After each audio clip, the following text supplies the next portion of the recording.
UPSC 2023 में पूछा गया है। इस क्वेश्चन को बहुत लोगों ने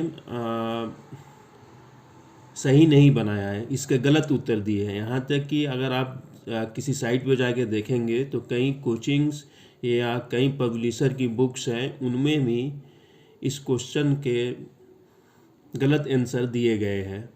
अब हम यहाँ पे इस क्वेश्चन का सही आंसर जानेंगे और देखेंगे कि कहाँ पे लोग गलती करते हैं।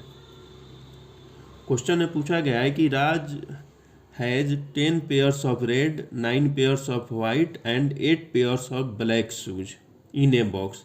यानी कि राज के पास एक बॉक्स है जिसमें 3 कलर के शूज हैं, रेड,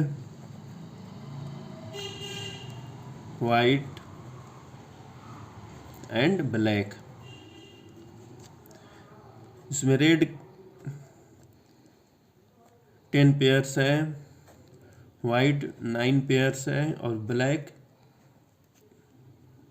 8 पेयर्स है। सबसे पहले हम total number of shoes count करेंगे। तो number of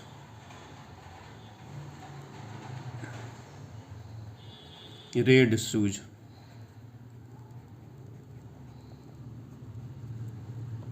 then number of white shoes, again number of black shoes,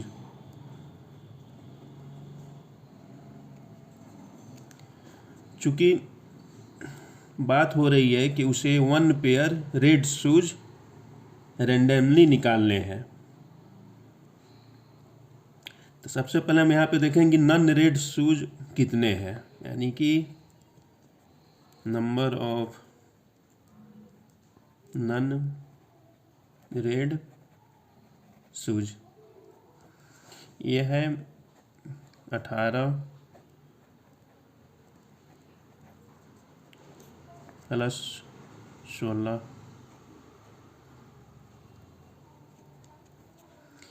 यानी 34 नंबर ऑफ रेड शूज है। यहाँ पे एक चीज़ सबसे पहले हमें समझने की ज़रूरत है कि 1 पेयर ऑफ शूज, इसका सेंस हुआ कि एक लेफ्ट फुट के लिए और एक राइट फुट के लिए शूज चाहिए।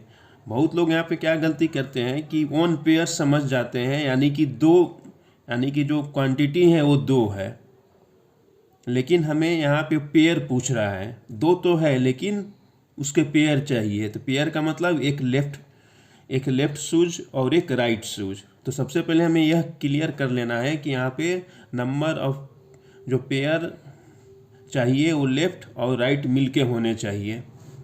अब आगे बढ़ते हैं। तो सबसे पहले अगर हम इसको रोस्ट केस सिनारियो कहते हैं। यानी कि हम सबसे पहले मानते हैं कि राज अगर 34 अटेम्प्ट्स कर रहा है, यानी कि वो सभी नन रेड शूज निकाल रहा है, तो यानी कि वो बारी बारी से अगर 18 वाइट और 16 ब्लैक, इसमें जरूरी नहीं है कि पहले वाइट निकलेगा या पहले ब्लैक निकलेगा, लेकिन अगर ये 34 अटेम्प्ट्स कर रहा है तो इसमें एक भी रेड शू नहीं है।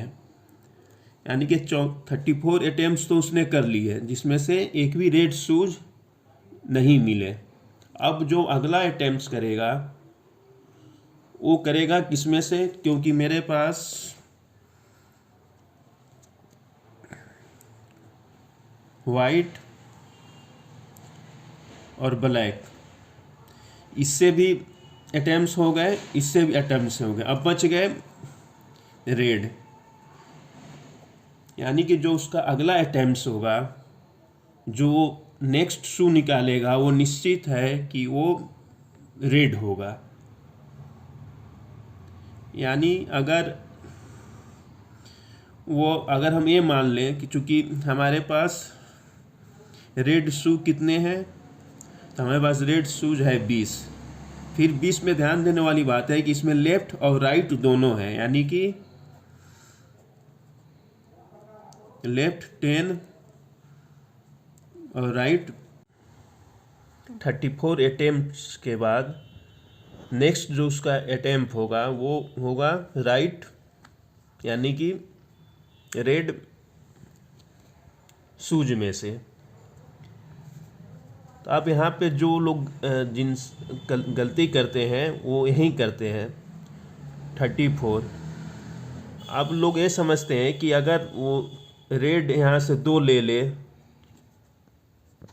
ये हो जाएगा 36, और इसका तुरंत आंसर वो दे देते हैं बी। लेकिन ये गलत है, क्योंकि इसमें पेयर पूछा जा रहा है। अगर ये पूछा जाता जैसे कि कोई फूल है, अगर उसका जोड़ा पूछा जाता तब मेरा यहाँ पे आंसर सही रहता, क्योंकि उसमें लेफ्ट और राइट का संयोजन नहीं था। कोई भी 2 निकालना था, तो अगर 2 रेड निकाल ले तो उसका संयोजन हो जाएगा, लेकिन यहाँ पे लेफ्ट और राइट का संयोजन करना है।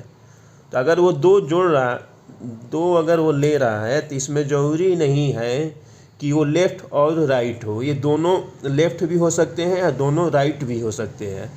अगर दोनों, सपोज कीजिए कि अगर दोनों लेफ़्ट हो गए, लेफ़्ट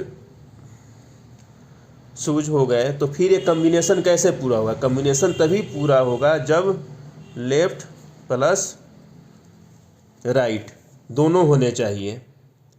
तो हम मान लेते हैं यहाँ पे कि 34 के बाद वो अगर, चूँकि रेड शूज 20 है, इसमें 10 लेफ्ट के लिए है और 10 राइट के लिए है, तो अगर वो 10 रेड शू निकालता है, यानी कि ये 10 अगर मान लें कि ये सभी क्या है, राइट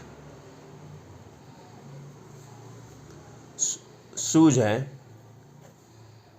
तो ये अटेम्प्ट हो गया 44। लेकिन ये पेयर नहीं हुए, क्योंकि इसमें सभी राइट हो गए। तो पेयर कब पूरा होगा? जब इसमें एक लेफ्ट भी आए। तो लेफ्ट कैसे आएगा ये?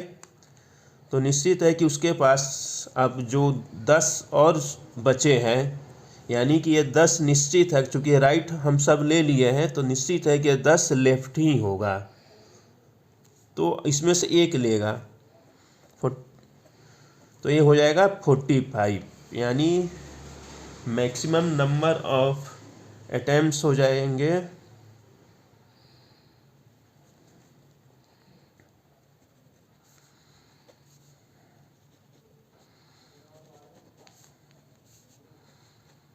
45, यानी जो हमारा आंसर होगा वो होगा D, 45 is right answer, not 36।